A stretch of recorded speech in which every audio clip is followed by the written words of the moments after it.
नमस्कार।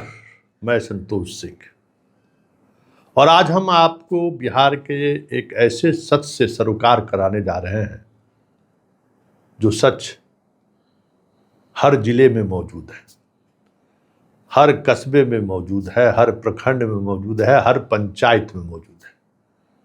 और वो सच क्या है? रिशुश्री। जी हाँ, नीतीश कुमार के सुशासन काल में कानून का राज तो जरूर स्थापित हुआ और उस स्थापना के दौरान जितने बड़े बड़े नामचीन डॉन लोग थे, सब लोग या तो जेल के सलाखों के पीछे चले गए, सजा हो गया, या फिर साधु कंठीधारी हो गए कि अपराध करके अब बिहार में नहीं रह सकते।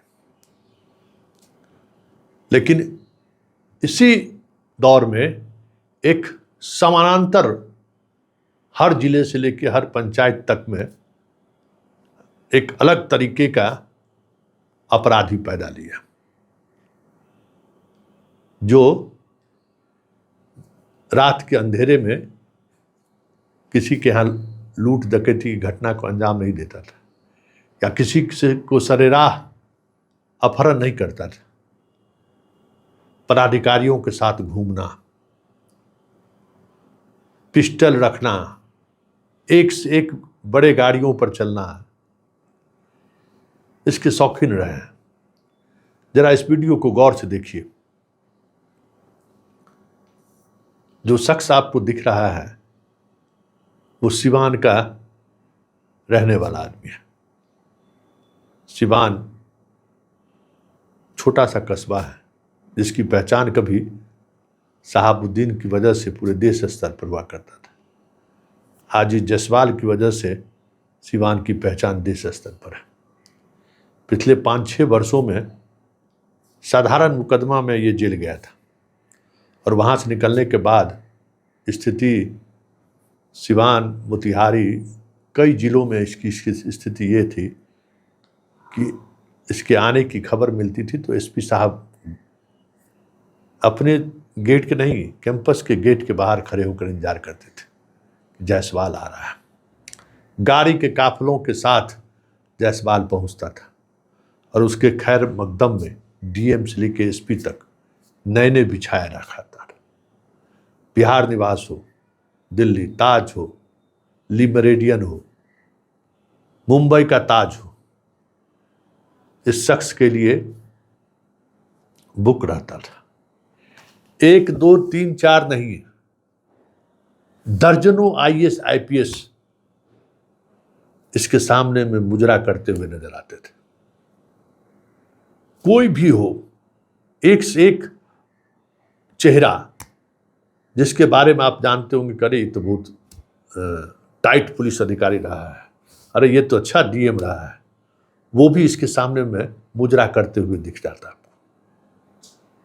मुख्यमंत्री पहुंचते थे तो कारकेट में सबसे आगे ये खड़ा मिलता था।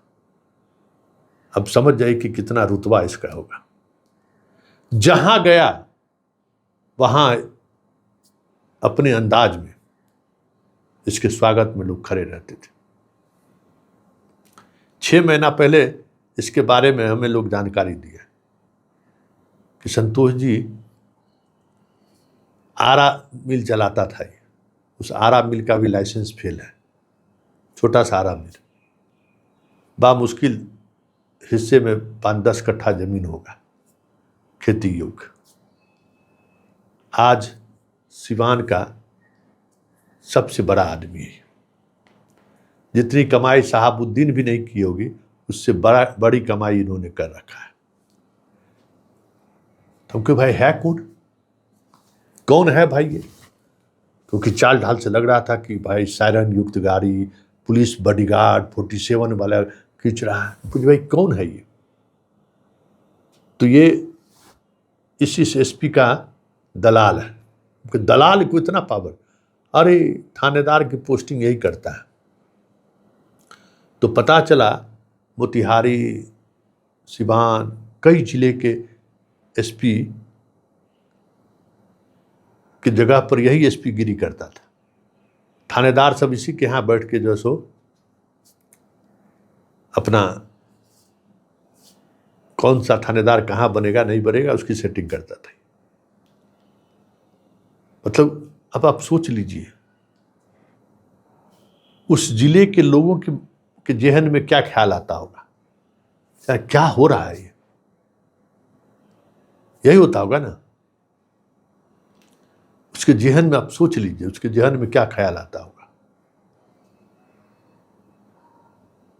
और ये जायसवाल कई नामों से, रोहित जायसवाल, रंजन जायसवाल, कई नामों से जानते। इसके प्रोफाइल पर चले जाइए, फेसबुक पर प्रोफाइल पे कौन सा नेता ऐसा नहीं है जो इसके स्वागत में नजरें न बिछाया हो। गजब गजब का टीआरपी था इसका भाई। तो अभी खबर आई कि एसटीएफ ने इसको गिरफ्तार कर लिया है, तुम करे, और उसी थाने पर रखा है जहां कभी जिस थाने पर थानेदार कभी इसके आने की सूचना पर कुर्सी पर वाइट कलर का तौलिया उलिया लगाकर बिस्लरी बोतल उतल लेकर इंतजार करता रहता था कि साहब आने वाले। उसी थाने में, उसी थाने के लॉकअप में आज इसे गिरफ्तार करके लाया गया। आरोप क्या है? आरोप है कि मोतिहारी के एसडीओ साहब की पोस्टिंग में ये 25 लाख रुपए की रंगदारी की मांग कर रहे हैं। मोतिहारी में जिसके एसडीओ में पांडे का पोस्टिंग हुआ है उसको इसने फ़ोन करके कहा कि 25 लाख रुपया दो तो तुम्हारा एसडीओ वाला पद का जो है वो जो नोटिफिकेशन हुआ है उस पर बने रहोगे, नहीं तो पैसा नहीं दिए तो तुम्हारी वापसी हो जाएगी। उसने केस किया और एसटीएफ ने इस मामले में कार्रवाई की है। इसके मोबाइल से दर्जनों आईएएस आईपीएस का व्यक्तिगत नंबर मिला है। अब आप सोच रहे होंगे कि भाई आखिर इसमें है क्या, तो देखिए यही हुआ है। ऐसे ऐसे लोग ही इस शासन में आगे बढ़ा है। कला तो कुछ होगा ही, वैसे तो संभव है नहीं। तो आज के समय में सूरा सुंदरी के अलावा और कौन सी ऐसी चीज़ है? कोनो दिल्ली यूनिवर्सिटी या जेएनयू से आईआईटी से पढ़ा हुआ ही थोड़ी है। छिनतई धोखाधड़ी के मामले में जेल गया हुआ आदमी में क्या हो सकता है? कौन सी क्वालिटी हो सकती है?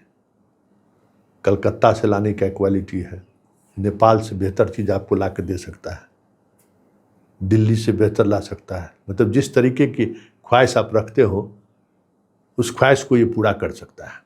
इसकी खासियत यही है।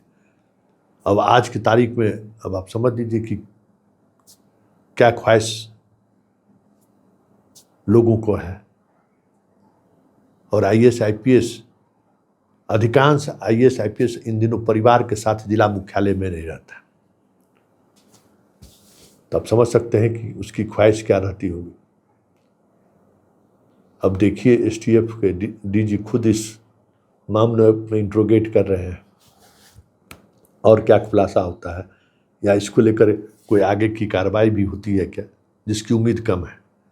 लेकिन अब सोचिए ये आईएएस आईपीएस कैसे पढ़ के बनते हैं, कितनी मेहनत करनी पड़ती होगी, इस पर अंदाजा कीजिए। और वो ऐसे ऐसे चिरकुट के चक्कर में, बताइए हमको तो ये ताजुब, हमको खुद मुझे शर्म आता है। भाई ईश्वर का कुछ कृपा होगा तो आईएएस आईपीएस आप बने होगे, बिना कृपा का नहीं बन सकते, क्योंकि तुमसे ज़्यादा पढ़ा लिखा आदमी नहीं बन पाता है, तुमसे ज़्यादा योग्य आदमी भी नहीं बन पाता है। एक समय के बाद जो है ऊपर वाले के इस पर ही संभव है। अब आप बताइए, ये स्थिति है। और इस स्थिति में दर्जनों, एक दो नहीं दर्जनों आईएएस आईपीएस इसकी जी हजूरी में लगा है। चलिए इसकी गिरफ्तारी हुई है और पटना की तो हम चर्चा करते ही रहते हैं। हर जिला में इस तरीके के लोग मिल जाएंगे आपको। पता नहीं एसपी डीएम को ऐसे लोगों से रिलेशन रखने में क्या मजा आता है, समझ से परे है भाई।